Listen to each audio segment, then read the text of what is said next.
Hey, Combat Sports Nation, this is Sean here with South Shore Sports Fighting Lightweight and Tough 27 finalists, 6-1-1 Joe Skeletor Giannetti. Joe, how are you, my friend? Good. How you doing? I'm good. I'm good. You're fresh off a frustrating draw against Josh Harvey this past Saturday on FloCombat, which you can check out the replay right now. How much did that decision sting, and have you made peace with it and moved on? It stings just because I worked really hard for this fight, and this was kind of my comeback fight. So I wanted to make a point to people that I'm out there to finish. It sucks that I got the draw, but I think that I made the point that I fight till the end, and I'm always out there to finish my opponent. Let's talk a little bit more in depth about the fight. Round one, Josh showed great speed in his shot. He was on top. He was very good at keeping head pressure, keeping his head in the middle, and keeping his hips square. And was really opening the can opener that ended up, scraping up the back of the head from the cage, I'm pretty sure.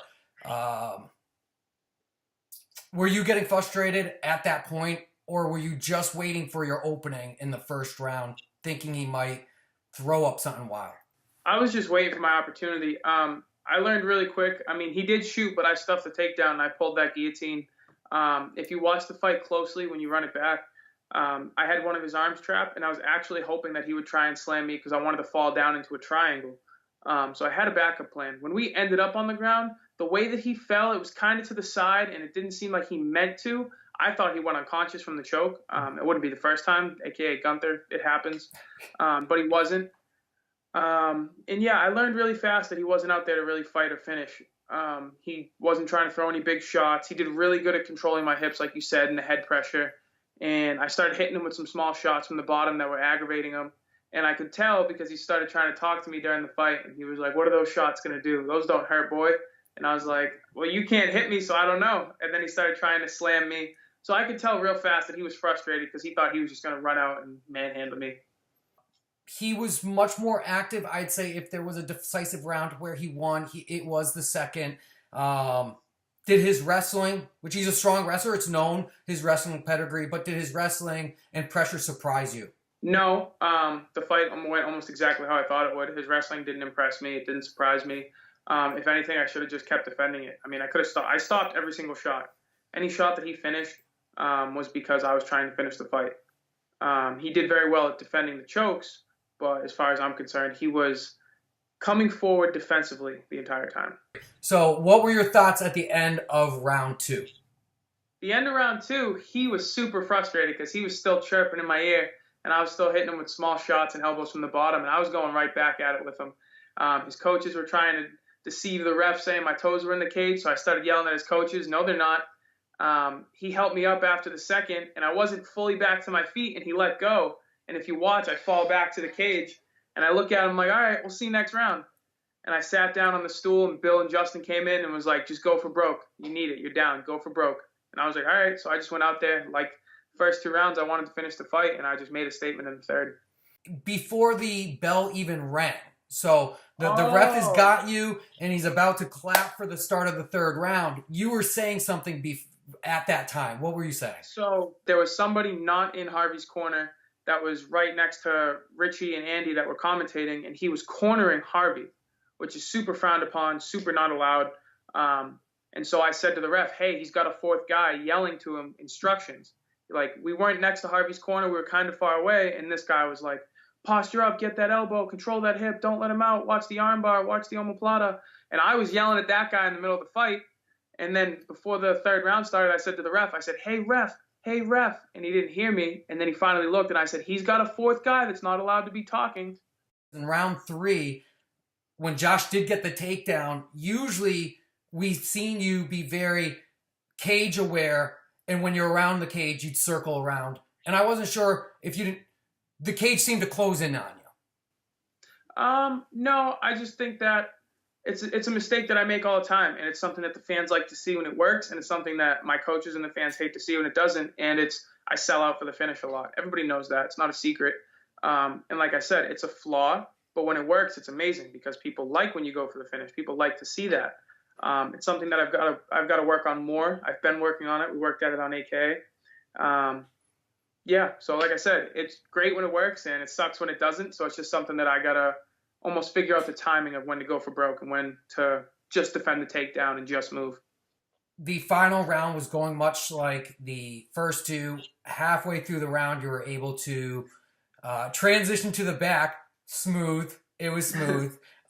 Did you see that opening developing, or was that just going for broke? So immediately when I was trying to wall walk, I was gonna try and bridge and kind of just turn him over. But to defend the wall walk, I saw him sprawling away, Mm. and that back take is one of my go-to moves. So I gave it a minute. I set it up. I hit him with some small shots, and once I saw him spread his hips out even more, I just went for it and slid right out.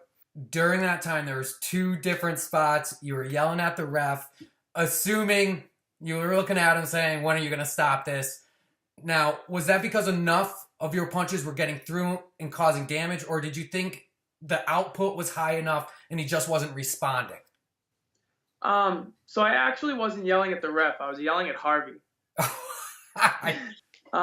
So I was just I kind of just honestly lost it. I snapped. Like I was in there and I was like, this is my life. And I hit him a couple times as hard as I could. Kind of short shots, didn't really wind him up. And then the ref was like, Harvey, you got to move or I'm going to call it. And I realized like there's blood in the water. Like, let's go for it. Started really winding up those left hands. And at first I just screamed. Like it wasn't words. It was just, ah. And then, and then he turned away a little bit and he grabbed my hand and I was hitting him with the other one. And I just kept screaming and I was like, this is my life. You don't want it like I do. This is mine. I just kind of snapped. The round ends. He does help you up, raises both your hands, and then there's the prolonged wait for the call. So Jay Perrin had said to me in the past, when it takes that long, it usually means someone's getting fucked. So what what were your thoughts as the bell rang the final time and during the prolonged wait? The second the fight ended, and I posted about it on my social media, I believe that Josh had won. Just because, emotions, I didn't finish him. Like I said on the mic, if I don't finish you, even if I dominated you, personally, I take that as a loss because fans don't want to see decisions. They want to see finishes. So if I can't bring that for the fans, I take that as a loss. So I assumed that I had lost, and it took a while for the decision. Even Paul Bear came in the cage and was like, who won? And I was like, I don't know. And he's like, they haven't come in yet? He thought they had already announced it because it had been so long. Once it took a couple minutes, I figured, okay, maybe I got the win. I was like, in the moment, I didn't think I did enough for a win. But like you said, it took a while, so it means something was going to happen. A draw didn't even cross my mind. It's just, I've never had a draw, so it just didn't even cross my mind. And then when they started reading the score, I was like, oh, maybe I won a split decision, or maybe I lost a split decision. It's going to be super close. And then they raised both of our hands, and I just nothing you can do. I mean, the decision's a decision. I just kind of laughed. Do you believe you lost because you didn't finish him, or where did you lose the fight? So I believe I lost. Like it's a personal loss, maybe not on my record, but a personal loss because I didn't finish him. But as far as the fight and the judging, in the moment I thought barbaric thoughts. He's on top, I'm on bottom, he wins. That's it. Just like when people think when you're on the feet, he's moving forward, he's backing up, guy coming forward wins. But the way that MMA has evolved and the way that the judging criteria has been updated, that's not how fighting works anymore. Because like my previous fight on the finale, it was a bad performance. I didn't think I won, but a lot of people did because in that third round I had low output, but while I was backing up, I was still catching them with counter punches. So who wins? The guy coming forward getting punched in the face or the guy backing up landing? And the ground game in this fight was kind of the same. Looking back, like I said in the first, he didn't hit a takedown. I pulled a high guillotine and I tried going for a flying triangle after I thought he went unconscious. After that, did he prevent me from getting up? Yes. But did he show any offense? No. He was in defense mode the whole time, stopping go-go platters, triangles, guillotines. I was attacking for the finish.